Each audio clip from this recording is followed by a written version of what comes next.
Hoje as nossas plataformas digitais elas têm um antifraude. Inclusive nós recebemos um prêmio, importante falar, um prêmio da Visa e da Elo como empresa mais segura de e-commerce no Brasil. Então a gente tem um sistema de gestão de riscos bem robusto, né. O que que o antifraude faz na prática? Ele analisa todas as informações ali de geolocalização do comprador, de informações do cartão que foram inseridas, se aquele cartão já tem índice de fraude no mercado, se não é o comprador, não é o portador do cartão, qual é o grau de ligação que ele tem, se é um parente, se não é, se é alguém que nunca esteve perto do outro. Então, assim, por segundo, o antifraude faz todas essas verificações. E aí a aprovação é rápida? Porque, assim, tem outras operadoras de cartão, por exemplo, que a gente eu falando como confecção, tá. Eu vendo para o meu cliente via WhatsApp, mando o link. Aí a pessoa coloca todos os dados do cartão, tal, e aí demora sei lá quanto tempo para aprovar, fica em análise por horas, às vezes, né, e isso acaba prejudicando, às vezes, a gente, né, como lojista. Quão rápido é esse Instantâneo. A nossa verificação é instantânea, a não ser que tenha algum ponto de observação ali, que envolva níveis maiores de segurança, que precisa gerar algum alerta da pessoa que está tentando fazer a compra. Então a gente trava por segurança do lojista. Mas 99% das transações elas são instantâneas, elas têm aprovação ou não de forma instantânea.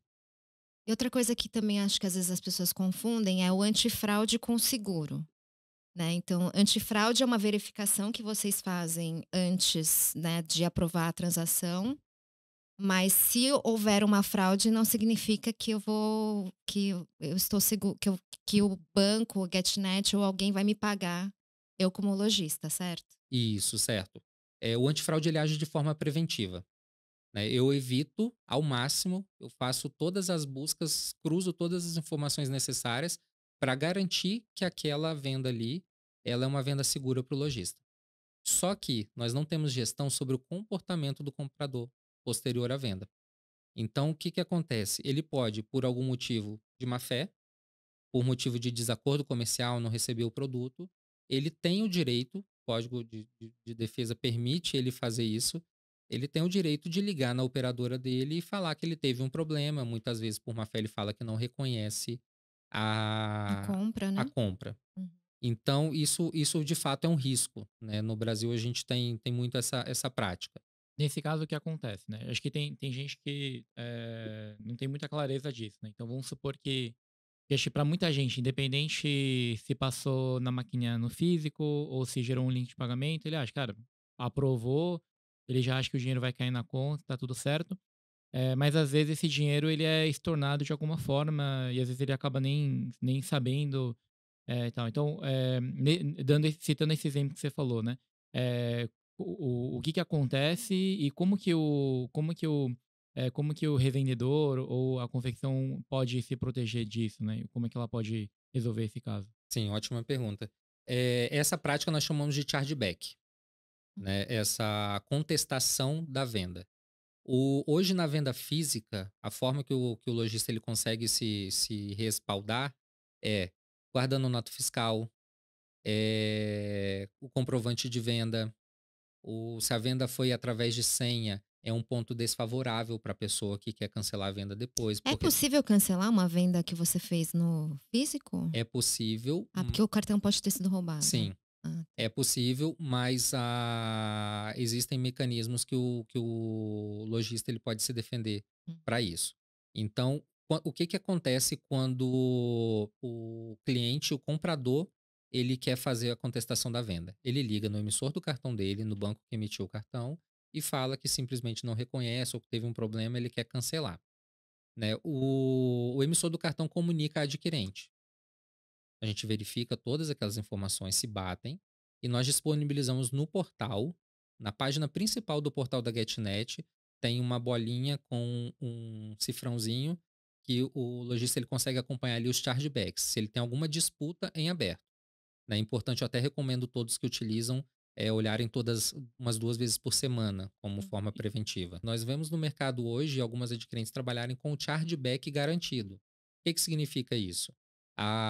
Que mesmo que aconteça uma fraude, o lojista vai receber aquela transação. Uhum. Só que o que que acontece?